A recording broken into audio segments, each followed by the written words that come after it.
Sekali lagi, shalom dan selamat bertemu di dalam renungan kita pada saat ini.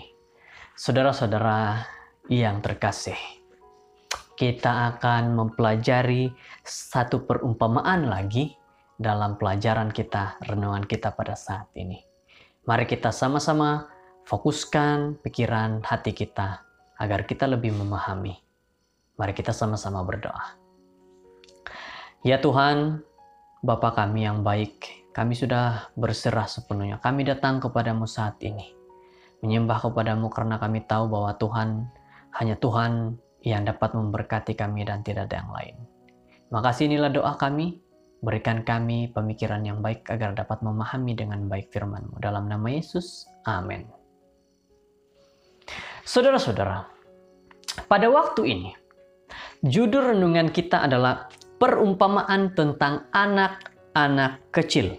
Dan ayat renungan di dalam Matius 18 ayat 12 dan 14. Jika seorang mempunyai 100 ekor domba dan seekor di antaranya sesat, tidakkah ia akan meninggalkan yang 99 ekor? Demikian juga Bapamu di surga tidak menghendaki supaya seorang pun dari anak-anaknya itu hilang. Satu ayat renungan yang sangat baik. Satu firman yang memperingatkan kepada kita bahwa Tuhan tidak pernah meninggalkan kita. Mari kita sama-sama perhatikan, dengarkan. Matius 18 ialah bab yang ditulis oleh penulis Injil tentang gereja yang kita namakan dalam teologi, eskatologi, eksiologi. Dalam bab ini, Matius melukiskan satu perbedaan antara dua kumpulan dalam gereja.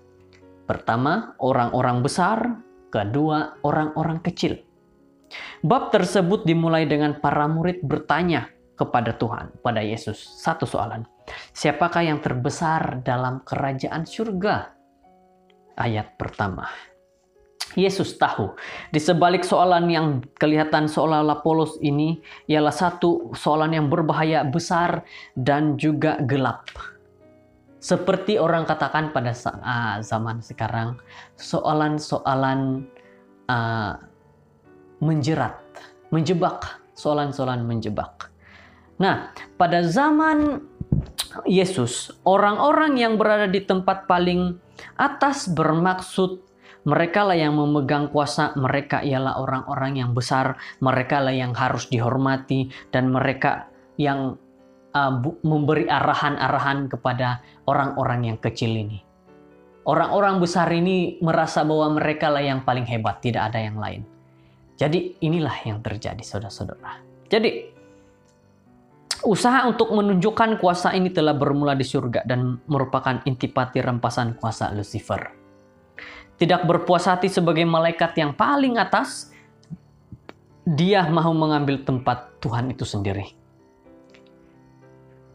Jikalau ada keinginan di dalam kehidupan kita pada waktu ini, saudara-saudara yang terkasih, kalau kita merasa ingin menjadi orang yang hebat dan juga ingin merampas kekuasaan daripada penguasa kita ataupun bos.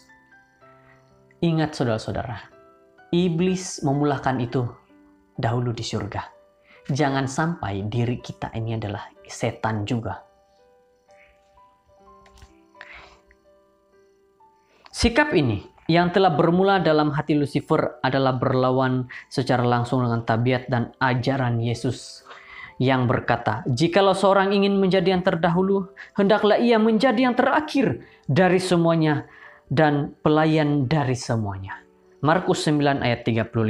Dalam kerajaan Allah, jika Anda mau menjadi ketua, Anda harus menjadi hamba kepada semua orang, terutama kepada orang-orang kecil. Satu pernyataan yang baik. Jikalau kamu mau menjadi orang yang terhormat, kamu harus menghormati mereka dulu. Itulah artinya.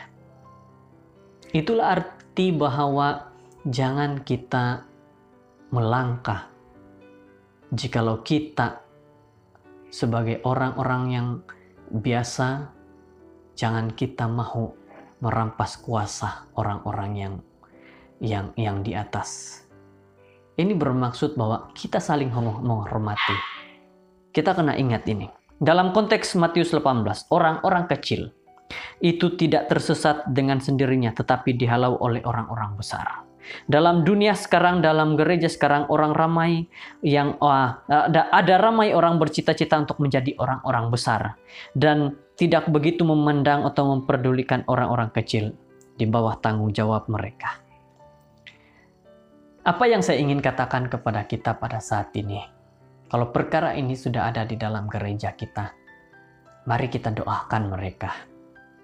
Yang kita inginkan pada saat ini adalah di gereja kita perlukan orang-orang yang memperdulikan. Tidak kira mereka orang-orang besar ataupun orang-orang kecil.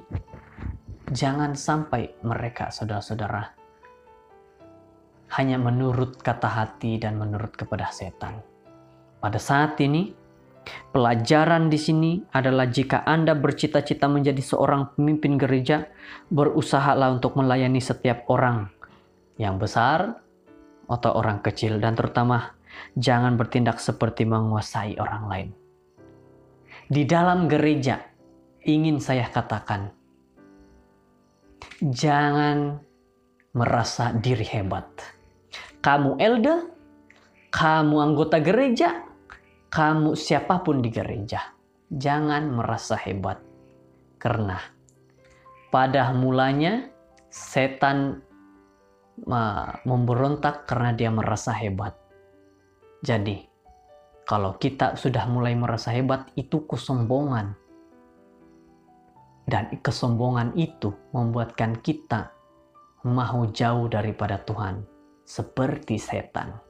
Jangan dikatakan dalam pelajaran kita ini, kalau Anda bercita-cita untuk menjadi pemimpin gereja, dengar baik-baik, kalau Anda ingin menjadi pemimpin gereja, berusahalah melayani setiap orang yang besar, seperti dalam gereja elder, berusahalah melayani mereka. Seimbang dengan berusahalah melayani para anggota gereja. Jangan kita tinggi-tinggikan dia. Oh, dia elder harus dihormati, harus benar-benar hanya dia yang dihormati, yang anggota gereja tidak dihormati. Tidak ada seperti itu. Kita hormat elder, kita hormat anggota gereja. Itulah pelayanan.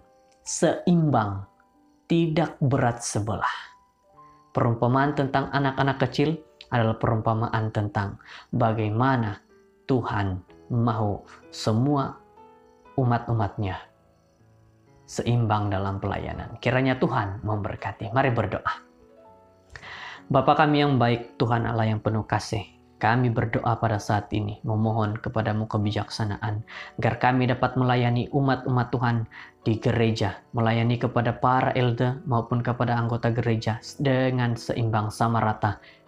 Dan kami berharap Tuhan, jangan jadikan kami masalah di dalam gereja, tapi jadikanlah kami sebagai pendorong untuk membantu anggota gereja, membantu para elder. Terima kasih, inilah doa kami dalam nama Yesus. Amin.